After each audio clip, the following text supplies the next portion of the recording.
Good afternoon everyone, welcome to my channel. आज के class में हम पढ़ेंगे मनोविज्ञान क्या है, मनोविज्ञान के जनक, मनोविज्ञान की शाखाएं, मनोविज्ञान का अध्ययन, मनोविज्ञान के सिद्धांत।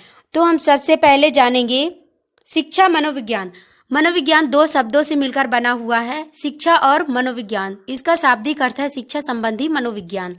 दूसरे शब्दों में हम कह सकते हैं मनोविज्ञान का व्यवहारिक रूप है और शिक्षा की प्रक्रिया में मानव व्यवहार का अध्ययन करने वाला विज्ञान है। शिक्षा के सभी पहलुओं जैसे शिक्षा के उद्देश्यों, शिक्षण विधि, पाठ्यक्रम, मूल्यांकन, अनुशासन आदि को मनोविज्ञान ने प्रभावित किया है। बिना मनोविज्ञान की सहायता के शिक्षा प्रक्रिया सुचारू रूप से नहीं चल सकती। शिक्षा मनोविज्ञान से तात्पर्य शिक्षण एवं सीखने की प्रक्रिया को सुधारने के लिए मनोवैज्ञानिक सिद्धांतों का प्रयोग करने से है। शिक्षा मनोविज्ञान शैक्षणिक परिस्थितियों में व्यक्ति के व्यवहार का अध्ययन करता है। साइकोलॉजी को दो भागों में बांटा गया है, साइके धन लॉगस। साइके का अर्थ है आत्मा और लॉगस का अर्थ होता है अध्ययन, अर्थात हम कह सकते हैं कि आत्मा का अध्ययन, राइट। मनोविज्ञान के विकास को चार भागों में बांटा गया है। पहला है आत्मा का विज्ञान, दूसरा है मन का विज्ञान, तीसरा है चेतना का विज्ञान, चौथा है व्यवहार का विज्ञान। अब हम जानेंगे सबसे पहले आत्मा का विज्ञान। आत्मा के विज्ञान को आत्मा का अध्ययन कहा जाता है। आत्मा प्लस विज्ञान, अर्थात हम कह सकते हैं कि आत्मा का अध्ययन 16वीं शताब्दी को माना जाता है। आत्मा के विज्ञान का अध्ययन करने वाले निम्न मनोवैज्ञानिक हैं, जैसे अरस्तु, प्लेटो, एरिस्टोटल, डेकार्टी। मन का अध्ययन, मन प्लस अध्ययन। मन का अध्ययन 17वीं शताब्दी में किया गया।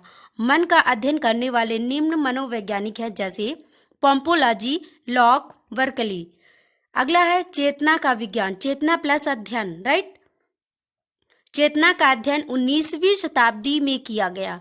चेतना विज्ञान का अध्ययन करने वाले निम्न मनोवैज्ञानिक हैं, जैसे विलियम जेम्स सल्ली। अगला है व्यवहार का अध्ययन, व्यवहार प्लस अध्ययन। व्यवहार का अध्ययन 20वीं शताब्दी में किया गया। व्यवहार का अध्ययन निम्न मनोवैज्ञानिक ने किया, जैसे स्किनर, वॉटसन, मन, Woodworth, crow and crow, McDougall ने, राइट।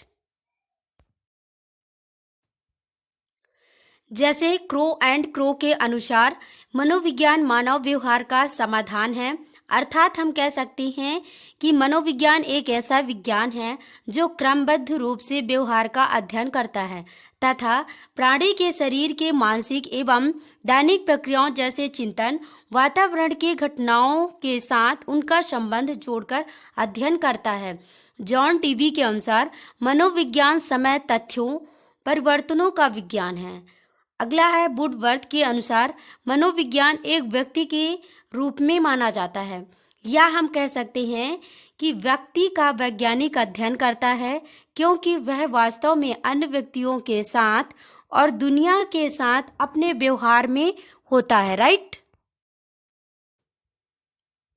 मनोविज्ञान की शाखाएं: